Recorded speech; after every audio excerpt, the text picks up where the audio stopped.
Chris Palme, radio host of Live with CDP Sports Talk on WQEE 99.1 FM. I'm here today at BMO Field for tonight's CFL home opener for the 2024 Toronto Argonauts taking on the BC Lions here at BMO Field. I have a special guest with me this afternoon, and he's the color analyst for the Toronto Argonauts on TSN 1050. His name is Ben Grant.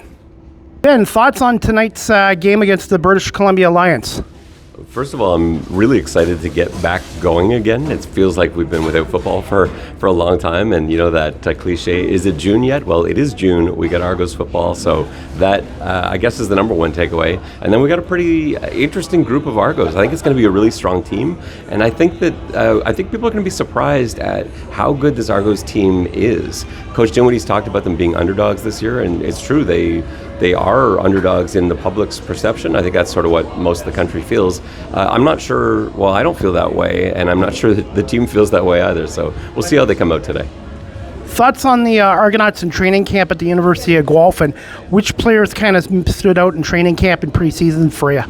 Well, I think, some of the guys you would expect, like Jake Serezna, turns out is a very good football player. That's not surprising to anybody. Kadeem Carey's got a lot more speed than I kind of thought he had, because I don't think he was, hasn't really been 100% the last few times we've seen him, and so that really stood out. But then there's some new players too, like cornerback Leonard Johnson. You talk about a guy that people weren't really expecting to even necessarily make the roster. He came in and made such an impression that the team was able to move on from some of the sort of last generation of corners and DBs, and they feel fully confident in him starting. And you got Benji Franklin on the other side, so both of those I think are going to be really fun players to watch tonight.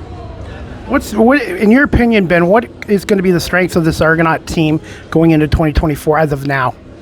It's the lines on both sides. O-line and D-line are both extremely strong, and it's going to increase the play of everyone else, because when you've got a good O-line, it means you can have good quarterback play. It means you can have good running back play. It means the receivers have more time to get open, so it helps everybody. And on the defensive side of the ball, if you're not necessarily going with veteran aces at corner, well, what helps it out the most is a pass rush that gets home in a couple seconds, because you don't need to cover as long outside. So I think the strength of the team is what should be the strength of a well-made football team: O-line, D-line. That's where you start.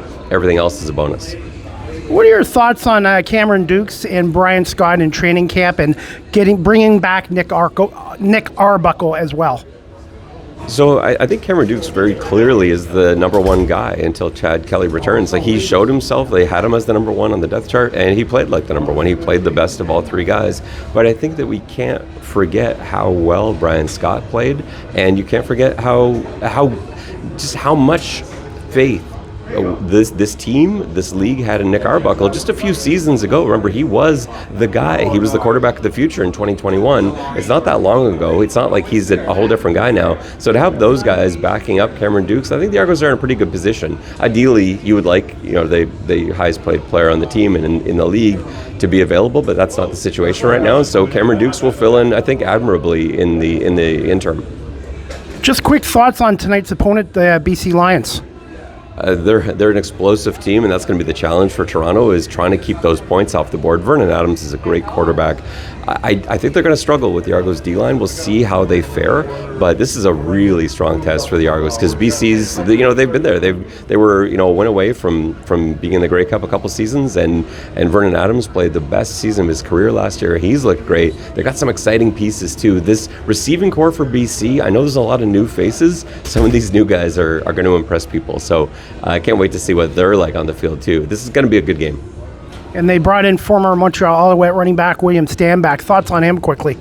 Yeah, we'll see how he does with this line. Running backs changed a lot of jerseys this off season. You got AJ Ouellette in Saskatchewan, and Kadeem Carey coming here to Toronto, and of course Stanback going to BC. We'll see. I love Stanback as a runner. I think he's a very different style runner than they had in Smoke Mizell last year, and we'll see how that pairs with Vernon Adams and that style of offense. I think it's going to be a pretty impressive show. The BC Lions should have a lot of firepower this year. We'll just see if Toronto's able to maybe douse those flames a little bit. They gave Vernon a tough time last season amongst all the other games where he was a